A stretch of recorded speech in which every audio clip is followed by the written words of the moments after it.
Elijah, a prophet of the northern kingdom of Israel, had witnessed and performed some of the most incredible miracles recorded in the Bible. Nonetheless, not long after, he succumbed to depression and terror. Even the most devoted of God's servants can experience discouragement and exhaustion, allowing their circumstances to overwhelm their daily trust in God. In response to King Ahab's rebellious wickedness, God told Elijah to declare a drought on the land. During this time, God repeatedly demonstrated His provision and care for Elijah, allowing him to drink water from a creek that should have been dry and sending ravens to bring him bread and meat to eat. Later, the Lord led him to the home of a widow who was suffering the full brunt of the drought. She was down to her last morsels of food. But God gave Elijah the authority to assure her that her flour and oil would be replenished miraculously day after day. And they were. When the widow's son died, Elijah prayed to God to bring him back to life, and he did. He said, "See, your son is alive." Then the woman said to Elijah, "Now I know that you are a man of God. Now I know that the word of the Lord in your mouth is true." Then God summoned Elijah to a battle with pagan prophets on a mountainside overlooking the sea. When the competition began, their so-called God did not appear to accept their sacrifice, despite their demonstrative efforts to summon him.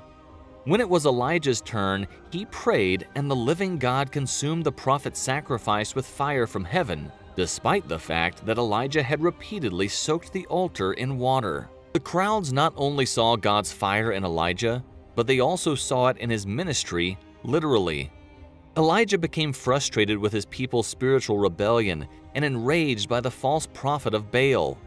He faced both forces atop Mount Carmel and defeated the devil's henchmen, despite the fact that they outnumbered him 850 to 1. No one had seen anything like his bravery since the unremembered day David fought Goliath years before. And, like the underdog David, Elijah confronted his adversary with zeal. His gaze was drawn to God's majesty, not the number of his adversaries. Leaders require courage at all times. No one who wishes to effect change can do so without courage. Elijah's heart was filled with courage because 1.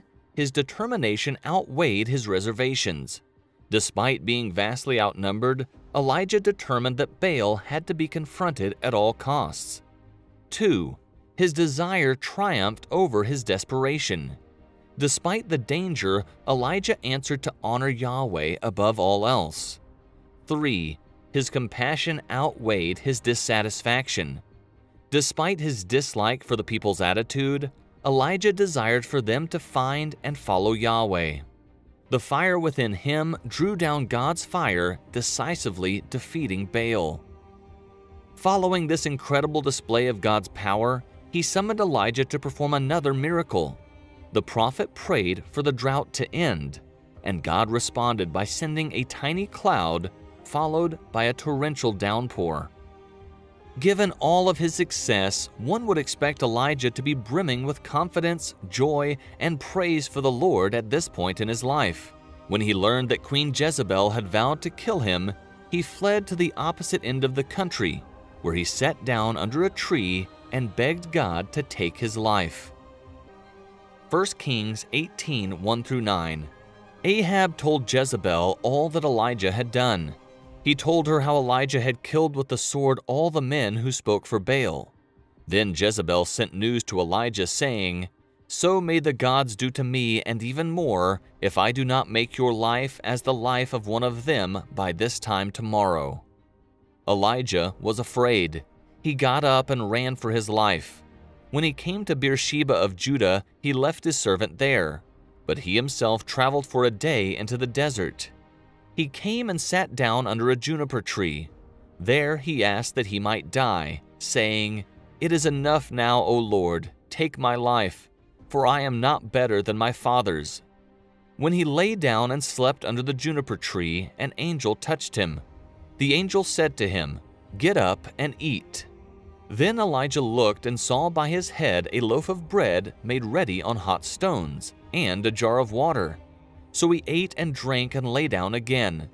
The angel of the Lord came again a second time and touched him and said, "Get up and eat, because this traveling is too hard for you."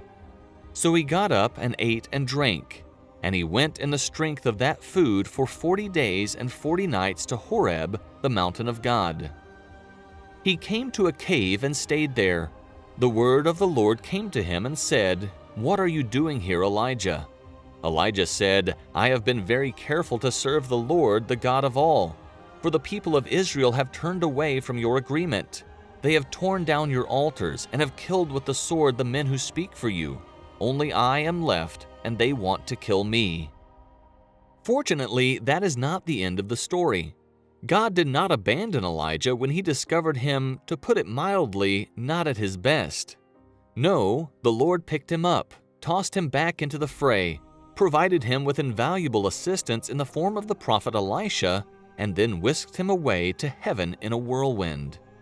The Lord said to him, "Go, return on your way to the desert of Damascus. When you get there, set apart Hazael to be the king of Syria. Set apart Nimshi's son Jehu to be the king of Israel. And set apart Elisha the son of Shaphat of Abel-Meholah to speak for God in your place. Jehu will kill the one who gets away from the sword of Hazael. Elisha will kill the one who gets away from the sword of Jehu. But I will leave 7,000 in Israel whose knees have not bowed down in front of Baal, and whose mouths have not kissed him." 2 Kings 2:11.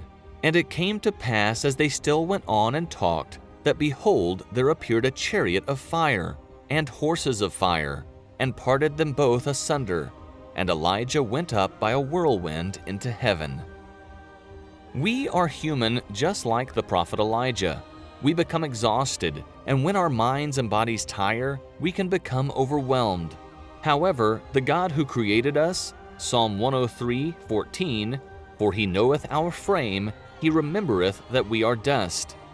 God never forgets his promises to us, even when our memory of God's great kindness fades. The prophet Elijah was aware of Israel's idolatry. He was aware that the time for judgment had arrived. He also knew that drought and famine were on their way to devastate Israel. He knew because he had declared God's judgment. This all happened during a very sad period in Israel's history, when the people had all but turned their backs on God and their king had openly and boldly sinned against the Lord. Imagine the bravery it took for one man to pray for judgment on his own people, confront a wicked king, and then stand before hundreds of false prophets and question their piety. Although the Lord took Elijah to heaven a long time ago, this courageous prophet continues to proclaim that true leadership may require standing alone and speaking difficult truths.